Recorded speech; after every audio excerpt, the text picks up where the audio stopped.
I'm Christian Sadak, Senior Designer for Zipper Interactive. Today we'll be exploring the various ways you can enjoy our first PlayStation Vita title, Unit 13. In this video, I'm going to talk to you about all 5 of our game types and explain the rules and gameplay differences that make each method of play fun and exciting. Direct Action is the first game type unlocked on the mission grid, and will be the first game type you'll get to play. Direct Action missions are definitely the longest game type in Unit 13 and don't have any special restrictions. Each Direct Action mission also has a diverse collection of objectives that your operative can undertake, whether it's planning a surveillance device, obtaining intel, or neutralizing an enemy leader. Of course, all Direct Action missions allow players to take multiple routes, which encourages players to experiment with alternate paths and characters each time they play. Speaking of which, I recommend using Animal, Chuckles, or Python for Direct Action missions. Their not-so-subtle approach and gear that goes boom is ideal for multi-point situations. Our Covert game type is the mode that's quickest to play, and it's all about using stealth as your primary means of advancement. Your goal here is to get through the mission without being seen or setting off alarms. In Covert missions, pay attention to the icons above your enemies' heads. If you haven't been spotted, but a bad guy has seen or heard something, then a suspicious icon appears over their head. In fact, use Ringo.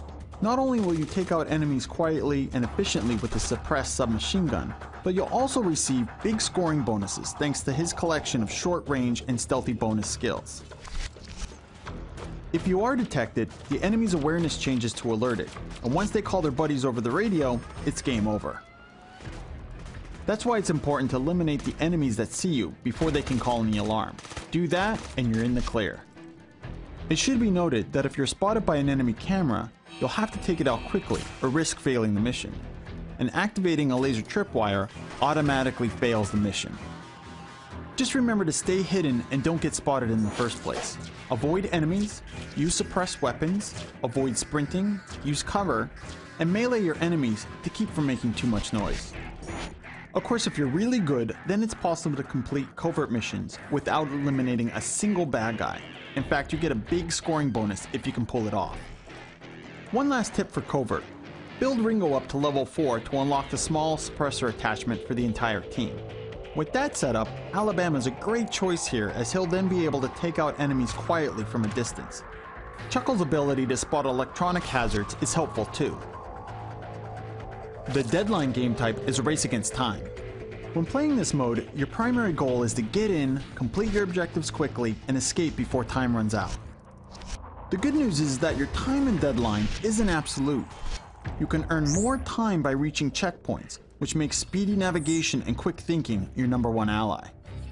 Python and his machine gun and Chuckle's upgraded assault rifle are perfect for the run and gun nature of Deadline.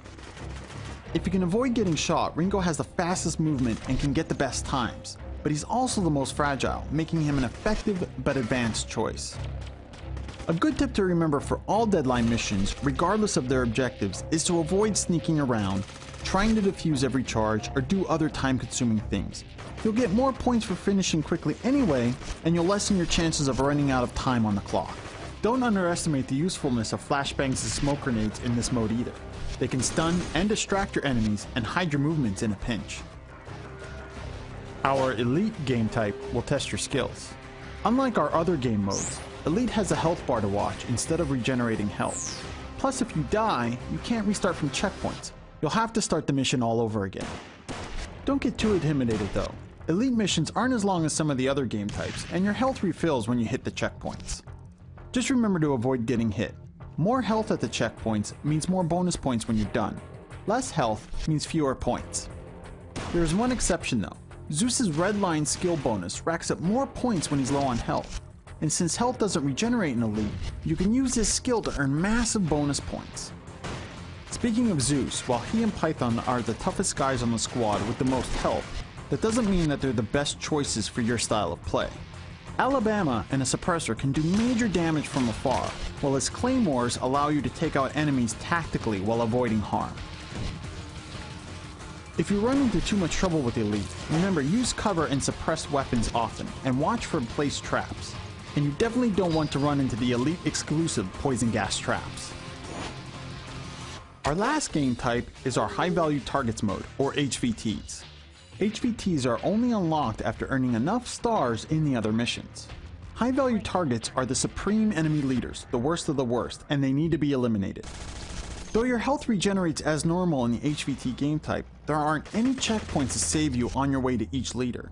And like Elite, these missions aren't going to be easy. They're highly challenging and offer unique boss battles at the end, unlike our other missions.